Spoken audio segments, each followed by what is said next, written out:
Bismillahirrahmanirrahim. Alhamdulillahirabbil alamin. Wassalatu wassalamu ala sayyidina Muhammadin wa ala alihi washabbihi. Qala subhanaka la ilaha illa anta 'allamtana innaka antal alimul hakim. Qala Allah ta'ala rabbi shrah li sadri wa yassir li amri wa hlul 'uqdatam min lisani yafqahu qawli.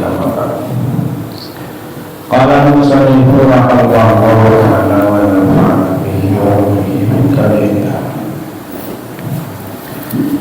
Watak tulang batal apa sholat Biktika di kelawan ngiyakini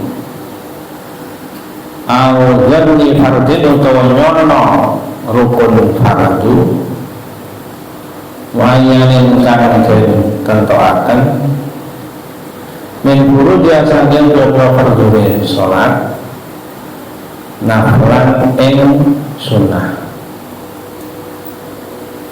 batal kalau orang sholat meyakini salah satu fardu dianggap sunnah.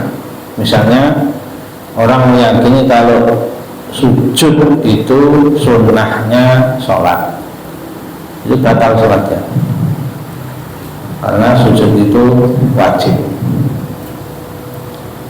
Kenapa batal? Litalakubihi krono dulanane wong. Dia bermain-main sholat. Alasannya batal itu. Jadi syaratnya batal itu 3. Pertama, meyakini atau menyangka, prasangka kalau yang fardu itu sunnah. Yang kedua, dia melaksanakan i'tiqad atau prasangka ini dilakukan, betul-betul dilakukan. Yang ketiga, ayatun dzalika tilsasi nafsuhu. Dia keyakinan itu keyakinan dirinya sendiri, bukan keyakinannya. Misalnya kalau imam ya keyakinannya makmum, atau makmum keyakinannya imam, tapi keyakinan dia sendiri. Kadang imam dan makmum kan beda keyakinan. Misalnya imamnya madhab Hambali, bismillah tidak wajib. Makmumnya Syafi'i, bismillah wajib. Nah, kalau beda keyakinan ini nggak masalah.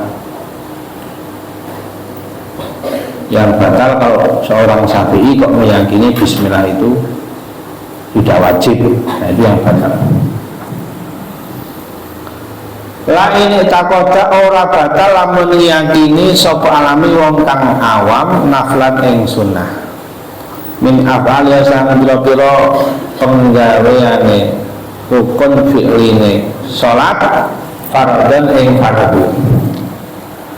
Tapi kalau orang awam dia yakin semua yang dilakukan itu wajib.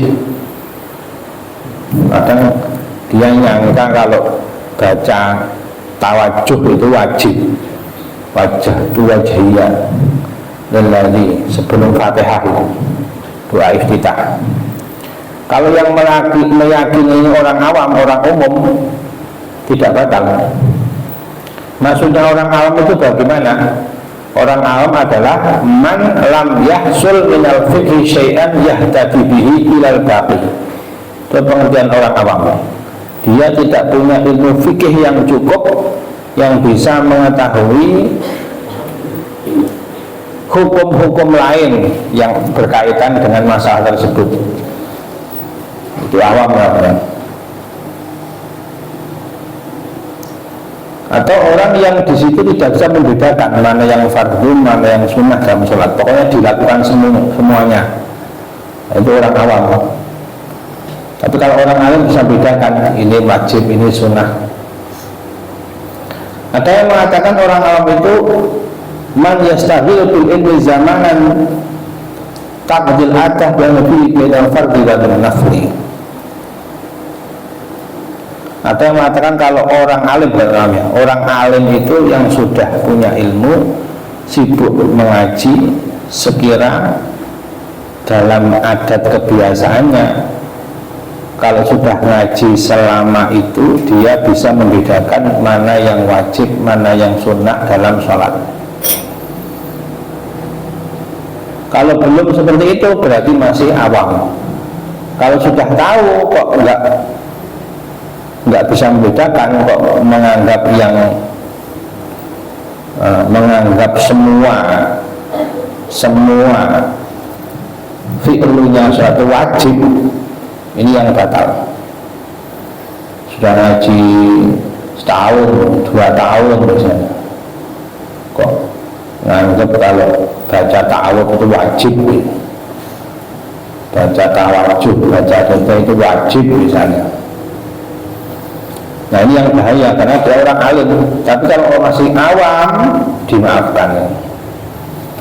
Awalina utawa ngawuri sapa ami an-nafiya sak temen iku ing dalem salat apa fardhon fardu wala lan sunnah wala munazziz lan ora iso bedakna sapa ami baina mak antara fardu wa nafil. Atau orang awam yang dia yakin kalau di sholat itu ada yang fardu, ada yang sunnah. Di dalam sholat itu begitu, ada pekerjaan yang fardu, yang wajib, atau yang sunnah. Tapi dia tidak bisa membedakan yang wajib mana yang sunnah, saya tidak bisa membedakan. Nah ini juga dimaafkan kalau orang awam, tidak batal.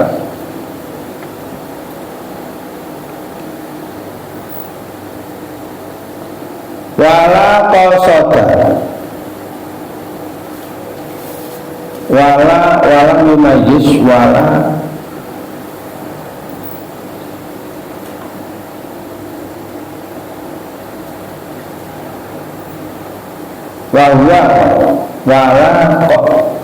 qasada lan ora nejo sapa ami bi fardhin kelawan fardhu suci baina bifardin dan fardisi bifardin kelan suci muayyanin kang den tetokaken ora nejo anafiyata ing bangsa sunnah.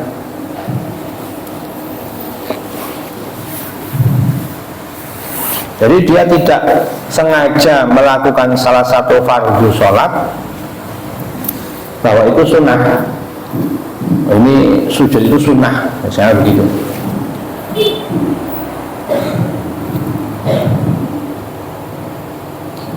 Wala ini takodalan ora lamun meyakini sapa ami anal kula sak temene sekabehane nggawe salat iku fardun pira-pira fardu.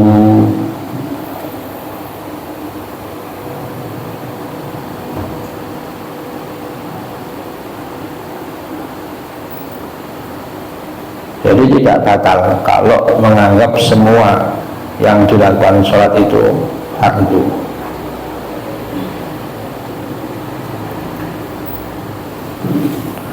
Tapi menurut pendapat yang aujah, orang alim hukumnya pun sama.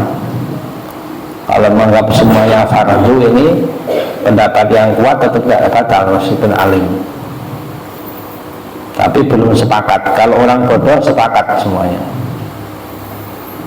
Kalau orang alim kok tidak bisa membedakan mana yang fardu, mana yang sunnah, tapi dia meyakini semuanya fardu, itu pendapat kuat tetap tidak batal, menyamakan dengan orang bodoh. Tapi masih ada khilaf, ada yang mengatakan batal. Tambihun taiki ana pepeling wa minal mubtilan itu sangat-sangat kang batalaken. Aidan halimane hadasun te hadas walau bila kostin lan senajan ora kelawan sengaja, hadas kentut misalnya, atau kencing, ngompol, tetap batal meskipun tidak sengaja. Ini pendapat yang kuat seperti itu. Ada seorang ulama namanya Imam Ibnu Abi Hurairah, dinukil oleh kitab atau bapak dinukil oleh Imam Subki itu berpendapat kalau tidak sengaja tidak batal, atau lupa kalau dia sedang sholat itu enggak batal. Tapi pendapat lemah ini. Pendapat yang kuat, kalau hadas walaupun enggak sengaja ya batal. Wattisalu najisin, wattisalu najasin, dan nyambungnya najis, nempel najis, termasuk yang membatalkan adalah nempel najis yang najisnya tidak ma'fu anhu.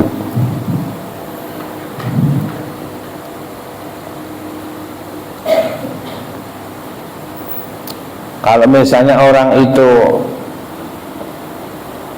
mamang, tadi nempel enggak ya, kebetulan tempat sholat banyak najis misalnya, banyak kalau pitik misalnya, terus dia ini ikhtimal, tadi nempel enggak ya, kayaknya enggak loh, kayaknya nempel tapi kayaknya, itu lebih utama dikodok, diulangi sholatnya, kodok.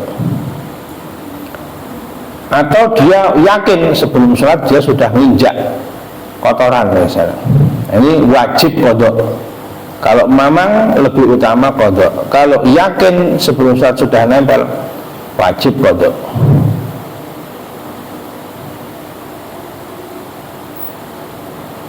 Dalam hadis sahih Nabi bersabda, "Idza fasha ahadukum fi sholatihi falyansharif wal yatawadda wal ya'udis shalah wal ya'ud shalatah."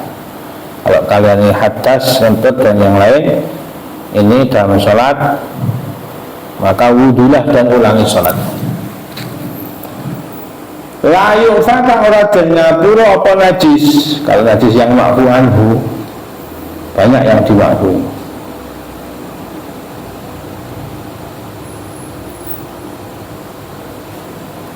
Ini bukan pembahasan najis ma'fuat.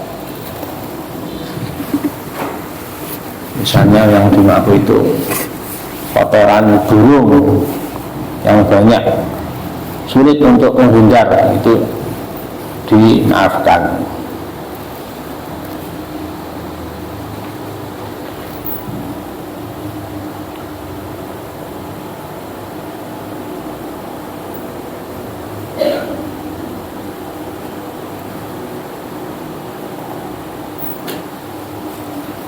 Wala ilayu fakang ora dunya apa anggo najis ila in dafa'u kejaba lamun nolak sapa musolli ing najis halan dan saknalika, kecuali kalau ada najis terus dia bisa buang langsung tanpa unsur membawa. Salahnya ada unsur membawa. Misalnya ini lidah sini, terus ada najis ini, nempel najis di sini misalnya. Nah ini kalau biar nggak batal, ini begini, nggak batal. Tapi kalau diangkat begini batal, karena dia membawa najis. Syaratnya dafa'ahu halal itu tanpa ada unsur membawa. Ya dicimit menang batal cimit. Dan harus halan langsung, nggak nunggu-nunggu.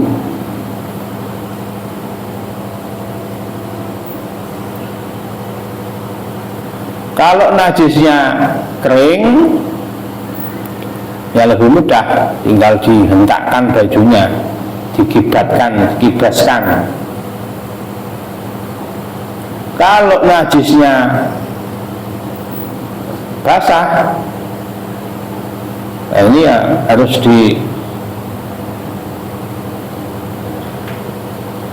disingkirkan bersama bajunya kalau basah, ini nggak mungkin kalau enggak.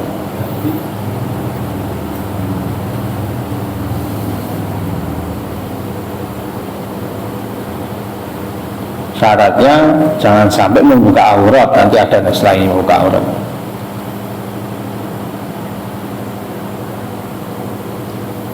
Tidak boleh kalau dia menyingkirkan najis itu dengan cara menggunakan tangan, menggunakan sapu tangan, menggunakan kayu. Enggak boleh, karena nanti pasti ada unsur membawa najis. Kalau membawa ini hukumnya batal.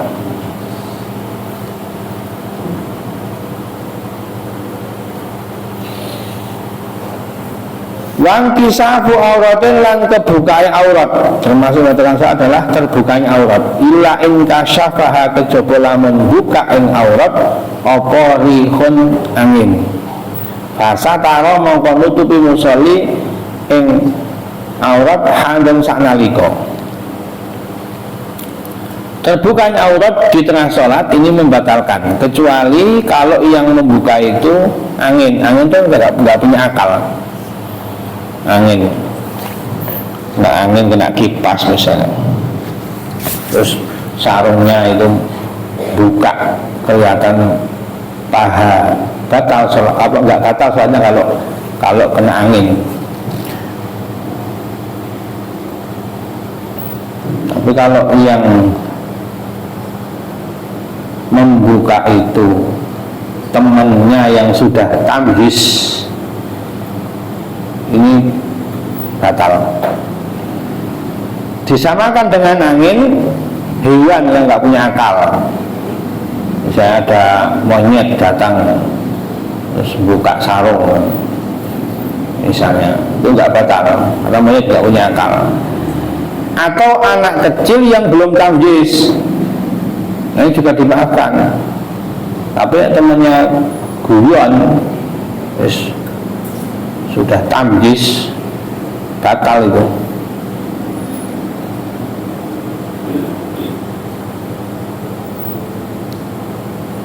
Watarota lan tinggal.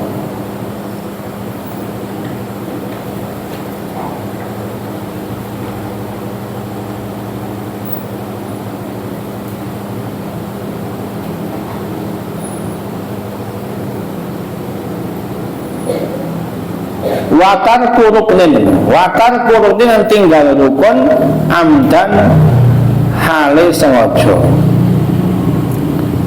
termasuk yang membatalkan so adalah meninggalkan rukun secara sengaja.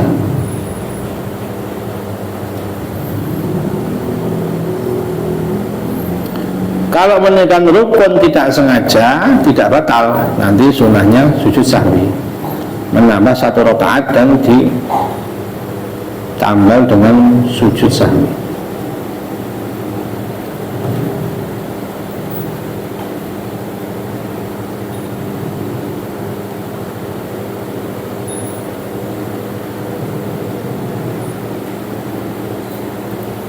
Wasakun fi niyati taharumi wal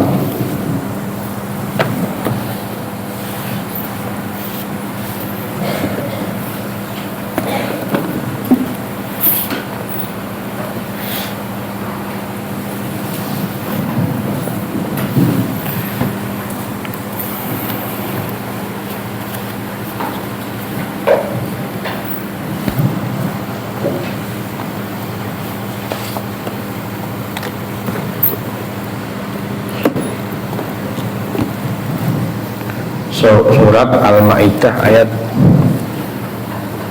17. A'udzu billahi minasy syaithanir rajim. Bismillahirrahmanirrahim. Laqad kafara alladziina qalu innallaha huwal masiihu ibnu maryam. Qul faman yamliku minallahi syai'an in arada an yuhlikal masiha ibna maryam wa ummahu wa man fil ardi jami'a walillahi mulkus samawati wal ardi wa ma bainahuma yakhluqu ma yasha' wallahu ala kulli syai'in qadir. Bismillahirrahmanirrahim. Laqad kafara yaktine kufur sapa ladina akeh.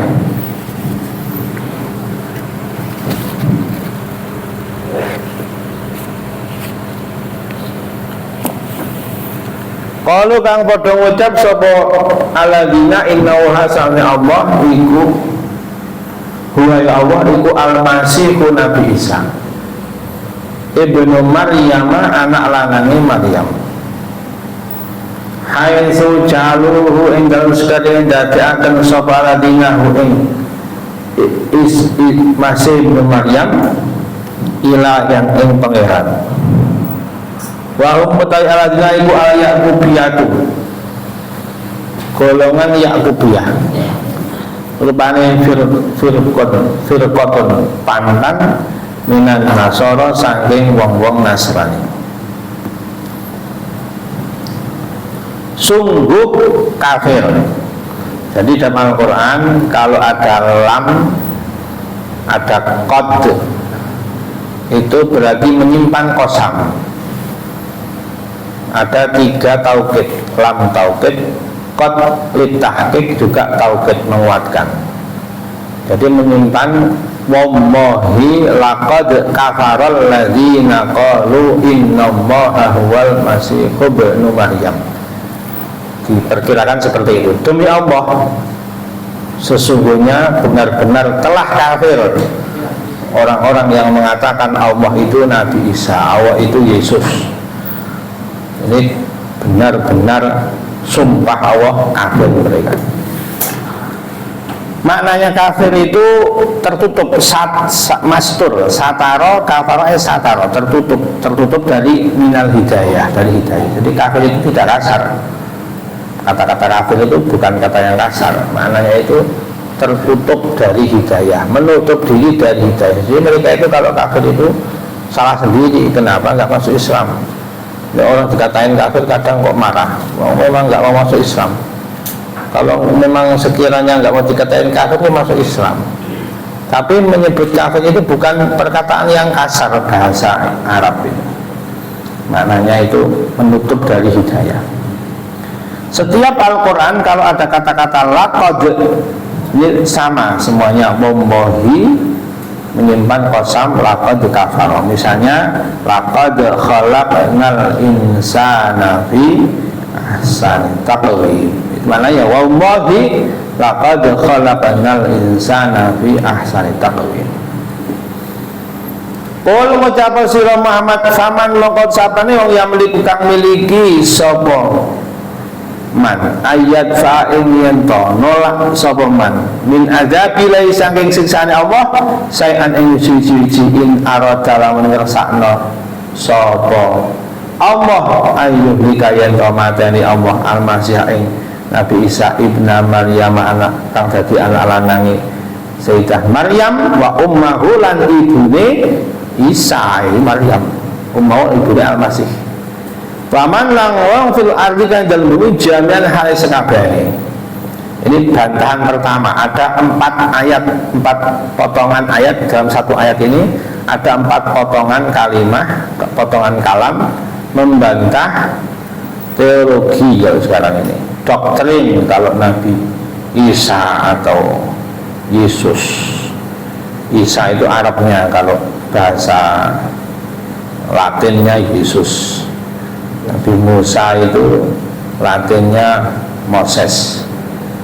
Nabi Muhammad itu dilatinkan Mahmed sama mereka ya.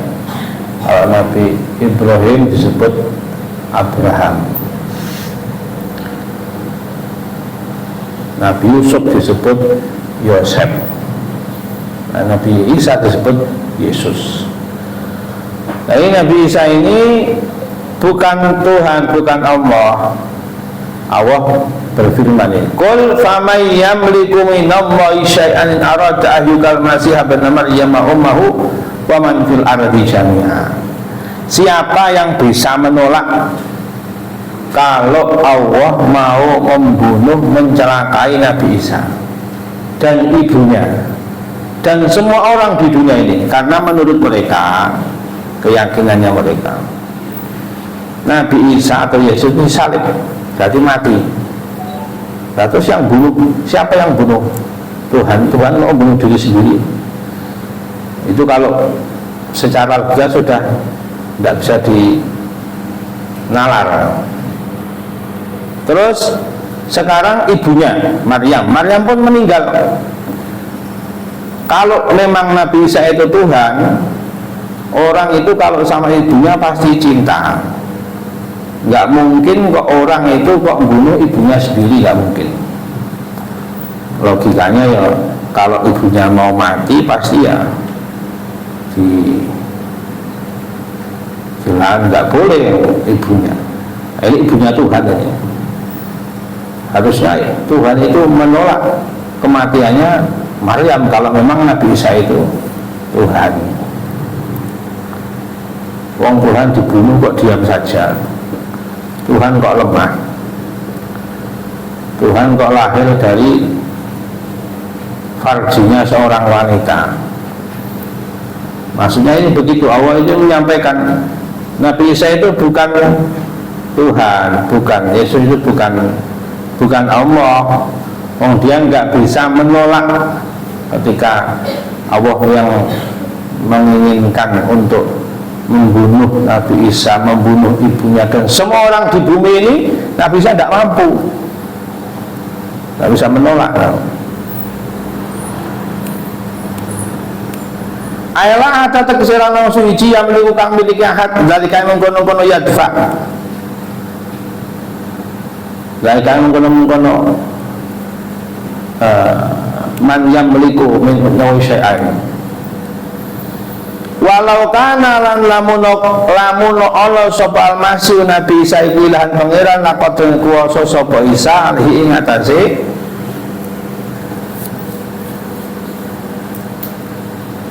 man yang meliku ayat fa'amin nawi syai'an. Ini bantahan pertama.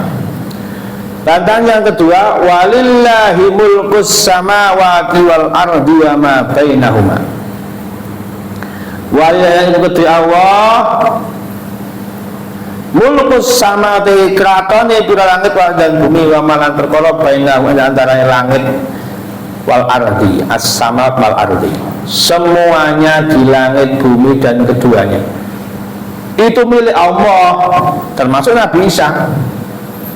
Nggak butuh. Ya, kalau orang Nasrani dokternya itu Allah itu Tuhan Bapa, Tuhan Bapa. Dia pengen menyelamatkan manusia, pengen menebus dosa manusia, akhirnya dia lahir jadi manusia, melakukan penyalipan itu dalam rangka menanggung dosanya umat manusia. Lah kok repot Tuhan, kok repot jadi manusia, repot sama Tuhan. Tuhan itu Maha Kuasa, tidak perlu jadi manusia, buat mengampuni orang tinggal diampuni, tidak usah repot-repot. Kok lemah sekali Tuhan kok jadi manusia, disalib dulu, disakiti, yang menyakiti ciptaannya sendiri, yang mustahil hukum. Makanya kita belajar aqaid Ahlus Sunnah wal Jamaah itu ada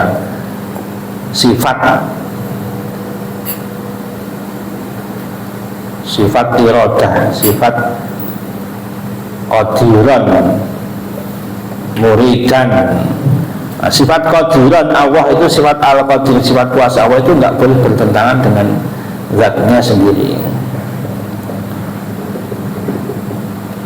Nah, kalau ada sifat qadir berarti ada sifat lemah, sifat dhaif. Lawannya qadir itu dhaif, lemah. Nah, Allah itu mustahil dhaif. Misalnya dhaif, mati, itu bertentangan dengan sifat hayyun, maha hidup. Allah nggak mungkin mati, mustahil mati.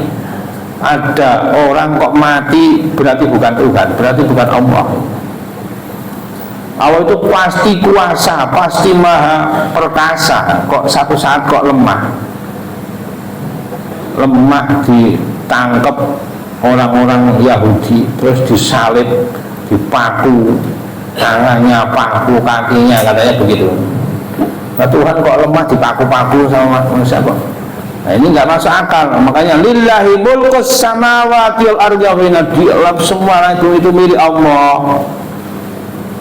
Yahluku nyiptakan sapa Allah maing perkara ya sa'u kang kersa sapa Allah iman. Allah itu menciptakan apapun yang Allah kehendaki, termasuk Nabi Isa. Karena mereka menyangka orang kalau nggak punya ayah berarti dia anaknya Allah. Nah, Allah itu kuasa menciptakan orang tanpa ibu, kuasa. Contohnya Sayyidah Hawa. Hawa itu kan diciptakan dari tulangnya Nabi Adam, tulang apa? Rusuk. Nah, itu kan nggak punya ibu. Ibunya Hawa siapa? Nggak ada. Allah pun kuasa menciptakan manusia tanpa ayah, tanpa ibu, seperti Nabi Adam. Makanya masalu Isa indallahi kama sali Adam. Rupa Nabi Isa itu mudah seperti Nabi Adam, tanpa ayah, tanpa ibu. Atau Allah berkuasa, Allah mampu menciptakan yang tidak punya ayah, hanya punya ibu, yaitu Nabi Isa. Atau Allah pun kuasa menciptakan dari yang punya ayah dan punya ibu lengkap seperti umumnya manusia. Nah, ini untuk membantah mereka.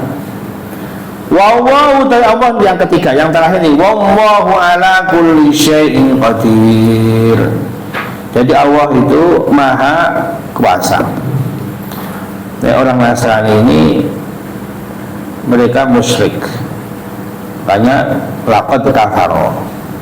Ayat sebelumnya menceritakan Yahudi, nanti menceritakan Nasrani. Nanti ayat setelah ini dua-duanya, ya Yahudi ya Nasrani. Dalam beberapa ayat disebut itu kalau orang Yahudi itu permusuhannya itu keras sekali dengan kaum muslimin. La tajidanna asyaddan nasi adawatan lil ladzina amanu yahuda wal ladzina asyraku. Kamu betul-betul akan menemukan nanti manusia yang paling memusuhi orang-orang beriman, orang Yahudi dan orang-orang yang musyrik, orang Buddha, orang Hindu, penyembah matahari, itu musyrik. Wala tajidanna aqrabahum mawaddatan lil ladzina amanu alladzina qalu inna nasara.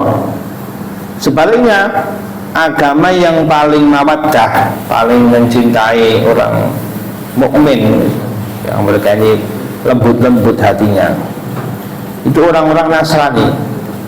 Kalau mereka memang benar-benar masih memegang betul Injil yang asli, atau paling tidak mereka betul ahlul kitab yang kehidupannya itu seperti ruhban, seperti orang apa itu pendeta yang seperti Nabi Isa. Nabi Isa itu orang yang zuhud, nggak punya rumah.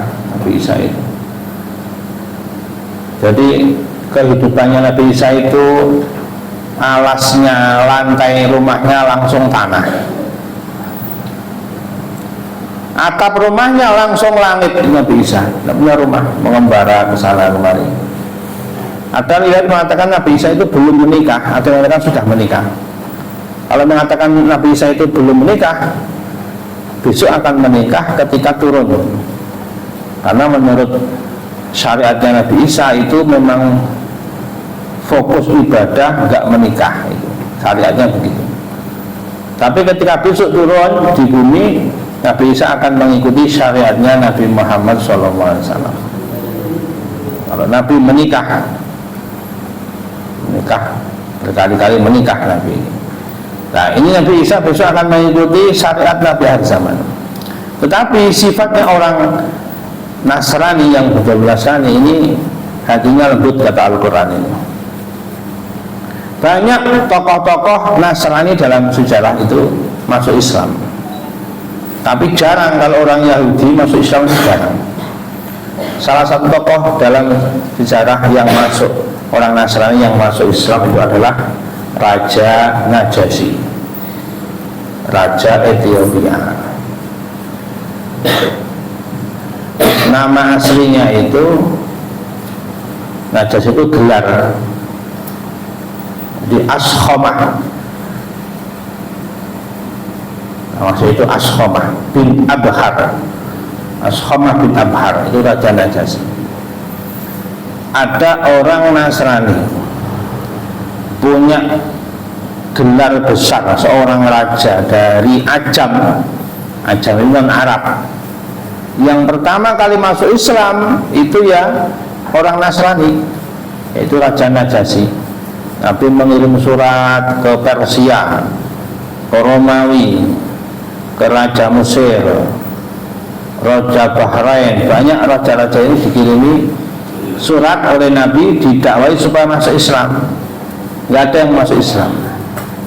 Ada raja yang non Arab yang pertama masuk Islam itu orang Nasrani, yaitu Raja Najasyi. Namanya Ashomah bin Abhar.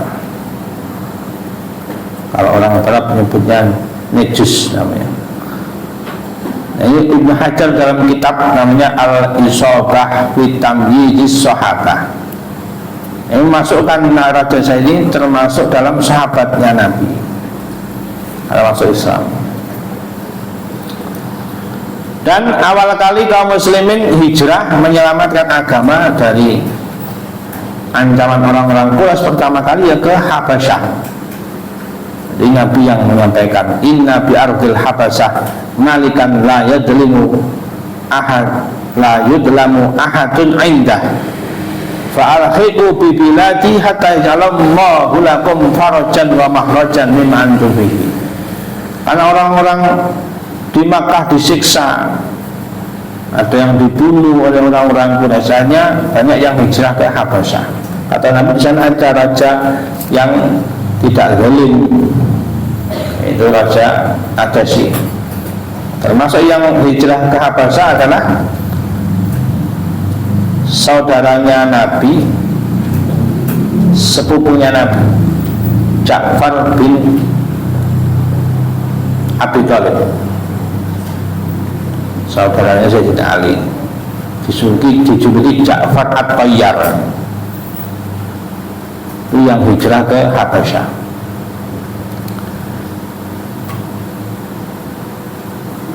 Setelah hijrah ke Habasyah, dulu belum masuk Islam Raja Najasyi ini awal-awalnya, tapi menerima orang-orang yang hijrah ke Habasyah dilindungi oleh Raja Najasyi.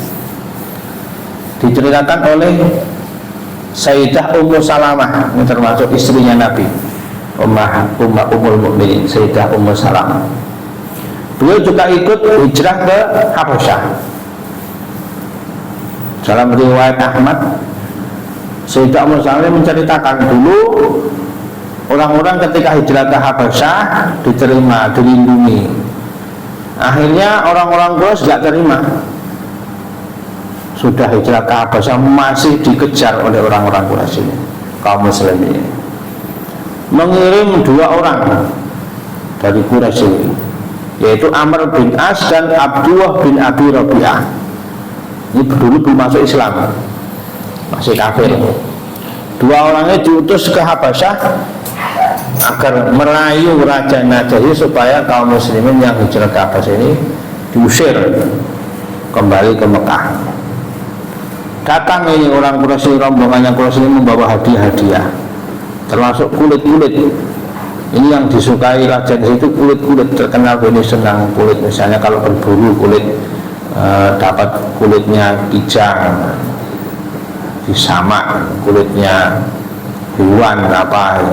Ini senangnya ya Raja itu kulit. Nah, kulit-kulitnya orang Quraisy dikumpulin yang bagus-bagus, dibawa ke Habasyah untuk nyogok Raja Najasyi supaya mereka mau menyerahkan kaum yang hijrah ke sana. Nah, ini sahabat tahu, wah ini dikejar ke Habasyah ini. Hanya musyawarah, para sahabat yang hijrah ke Habasyah musyawarah. Bagaimana caranya kalau nanti Raja Najasyi memanggil kaum muslimin gara-gara ada yang mau usir ini? sampaikan saja sejujurnya seadanya. Akhirnya Raja Najasyi kedatangan Abdullah bin Amr bin As dengan Abdullah bin Abi Rabi'ah ini, disampaikan di depan raja, disampaikan ini orang-orang yang di Jelangkah Habasah ini, mereka ini orang-orang yang buruk lah misalnya, membawa agama baru, bukan agama seperti yang kau anut Nasrani, juga bukan agama nenek moyang kami di Makkah ini. Mereka membawa agama baru yang tidak dikenal. Sebaiknya kau usir saja ini, supaya kembali ke kaumnya, kembali ke negaranya yang lebih tahu.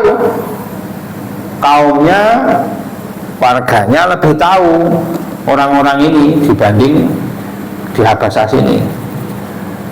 Terus wazir-wazirnya Najasyi terpengaruh, menteri-menterinya sudah pulangkan saja. Terus di sini juga bukan warga asli, pendatang lah. Tapi Najasyi ini orang adil, kalau dengar satu masalah tidak menguruskan dari satu pihak. Saya tidak akan memutuskan sebelum memanggil mereka, menanyai mereka apa benar. Ini orang adil itu begitu. Kalau orang adil itu dapat kabar dari seseorang, tidak langsung percaya. Kalau menjelek-menjelekkan yang lain, dia harus juga dengar dari pihak yang sebelah sana. Najasyi begitu. Hanya sahabat-sahabat Nabi ini dipanggil oleh Raja Najasyi. Sebelum dipanggil, sahabat-sahabat ini bermusyawarah, gimana ini kalau menjawab pertanyaan raja, ya, sampaikan apa adanya. Akhirnya termasuk yang juru bicara ini Ja'far bin Abi Thalib, saudaranya Sayyidina Ali yang ikut hijrah ke sana. Menghadap Raja Najasyi disampaikan, wahai raja, kami itu dulu agamanya jahiliyah, menyembah patung, kerjaannya makan bangkai, berzina, memutus silaturahim, menyakiti tetangga, pokoknya yang kerjaan jahiliyah ini buruk-buruk. Orang yang kuat memakan yang lemah, menindas yang lemah, seperti itu. Sampai datang Allah mengutus Rasul kepada kami. Kami tahu nasabnya, Nabi Muhammad maksudnya, kejujurannya, amanahnya, terjaganya. Beliau ini sudah terkenal Al-Amin tadi itu.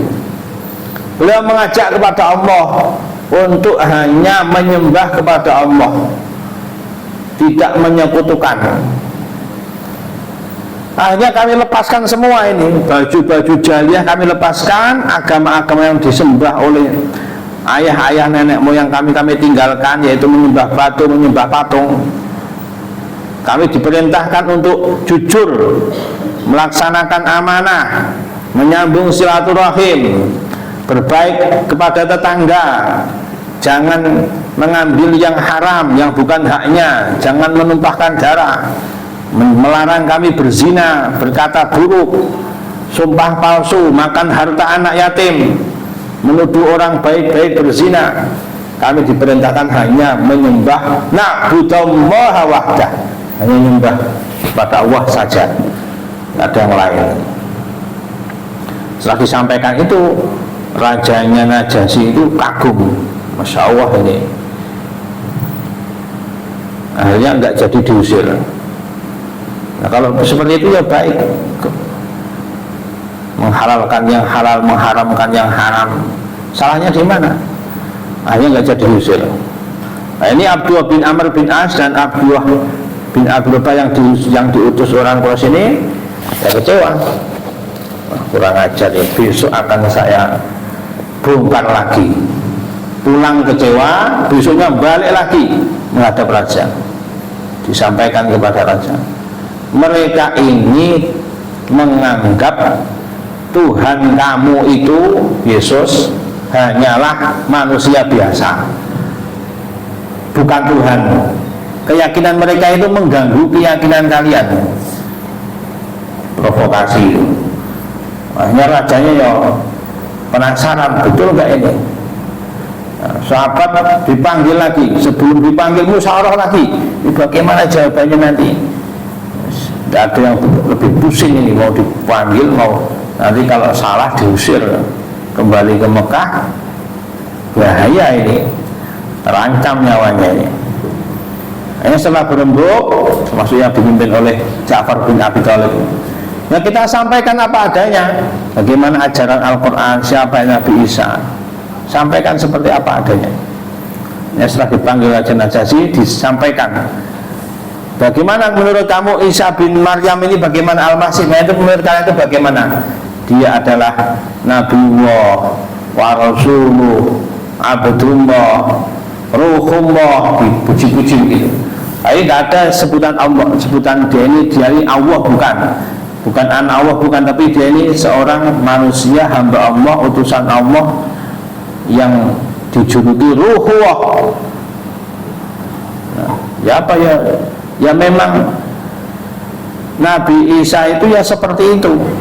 Raja Najasyi itu mengambil ranting, dia nggak lebih seperti ranting ini, makhluknya Allah. Maka jadi mulai tertarik masuk Islam ini. Hanya coba kamu apa yang dibawa oleh nabimu itu, ma ja'a bihi anillahi min syai', apa yang dia bawa dari Allah itu apa? Ada enggak? Kata Ja'far, "Nam." Dibacakan surat Maryam oleh sahabat Ja'far bin Abi Thalib. Kaf ha ya ain surat Maryam selengkapnya dibaca.